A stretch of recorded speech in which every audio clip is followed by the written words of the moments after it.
Hi, everybody. This is Jimmy DeYoung with Prophecy Today video. On Prophecy Today weekend, we looked at geopolitical activities and current events that are actually setting the stage for Bible prophecy to be fulfilled. We did this with our broadcast partners who were located all around the world.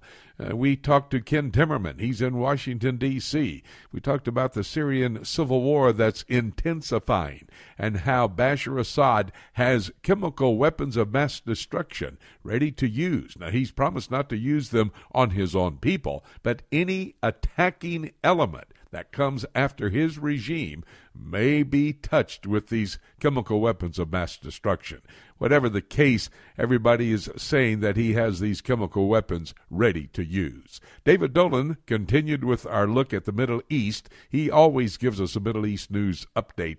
David was the first one to write about Hamas, and he's talking now about Hamas for the very first time holding a major rally of support in what is referred to as the West Bank. We're talking about north of Jerusalem, and that's the area of Judea and Samaria. But we also went south of Jerusalem to Hebron, which is the second most sacred city to the Jewish people. It's where Abraham, Isaac, and Jacob are buried.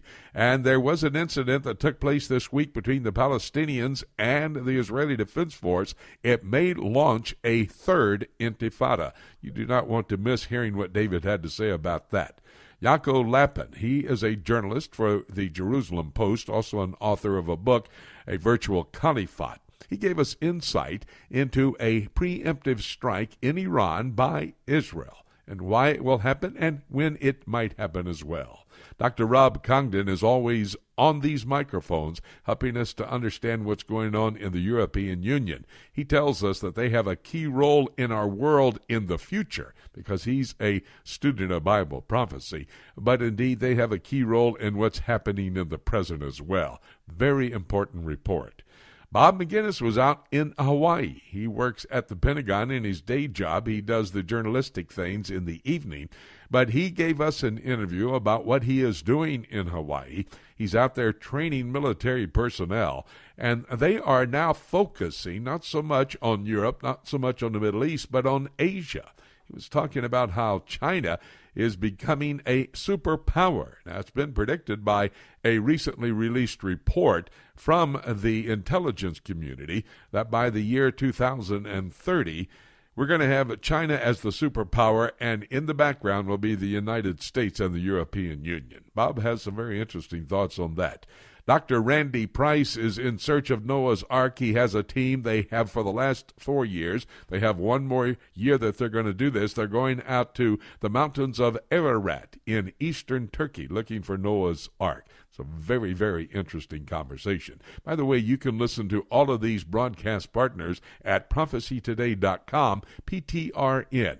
That's Prophecy Today Radio Network. It's radio when you want it, at your convenience, when it's good for you to be able to listen to it.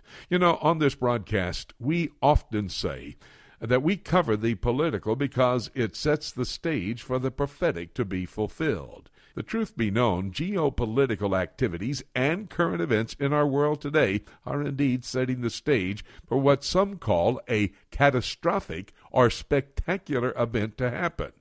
But in reality, it's simply part of the end-of-time scenario that can be found in Bible prophecy. If you have a moment, think about this with me. If you are a watcher of geopolitical activities and current events, and at the same time familiar at all with Bible prophecy, you will recognize that our world is on the fast track to the scenario that is found on the pages of Bible prophecy. Even secular journalists recognize our world is being prepared for something spectacular. You know, every newspaper, for example, has what they call the second coming headline. It's the very largest headline that they can post on their mass right there on their newspaper. As a student of Bible prophecy and what I would probably call a news junkie, I do recognize that this world is very close to the last of days scenario that's found on the pages of Bible prophecy, as I've just said. God's Word helps us to understand what is going to happen in the end times. For example, as you look out to the Far East, we can see that they are quickly putting in place their economic, population, and military power in order to become, among the nations of the world, a superpower. This was foretold in the Scriptures by John the Revelator when he wrote about the impact of the kings of the East in Revelation chapter 16 and verse 12. Now that's talking about the end of the tribulation period, when all the nations of the world, Zechariah chapter 14 verse 2, will gather at Jerusalem. Revelation 16 verses 13 to 16 says the Antichrist, the false prophet, and Satan will use signs, wonders, and miracles to do that, and the kings of the East would include China and India. Europe and the European Union, with all of their economic struggles, are working to put in place an economic superstructure that is described in Bible prophecy, and that's Daniel chapter 7, verses 23 and 24, and that economic structure found in Revelation chapter 18. You know, in the Middle East, with the radicalism that's prevalent in that part of the world, and especially in both Syria and Egypt, that would be to the north, Syria of Israel, and to the south, Egypt of the Jewish state of Israel, one can understand better the pre-written history written by the prophet Daniel in Daniel chapter 11, verses 40 to 43.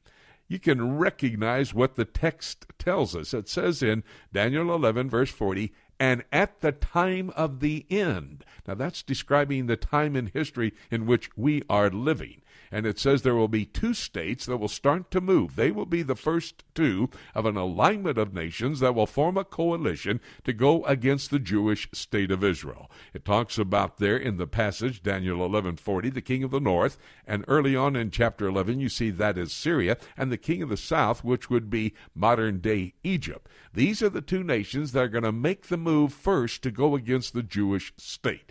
With everything that's going on in these two particular states, the civil war there in Syria, with the possible use of chemical weapons of mass destruction, and the Muslim Brotherhood in power in Egypt and trying to implement an Islamic state there in Egypt, you can understand that we are at that time in history talked about in Bible prophecy. But let me remind you, before all of these prophecies are fulfilled, the rapture of the church takes place. And that rapture actually could happen at any moment. And having said that, there's nothing left for me to say, except let's keep looking up until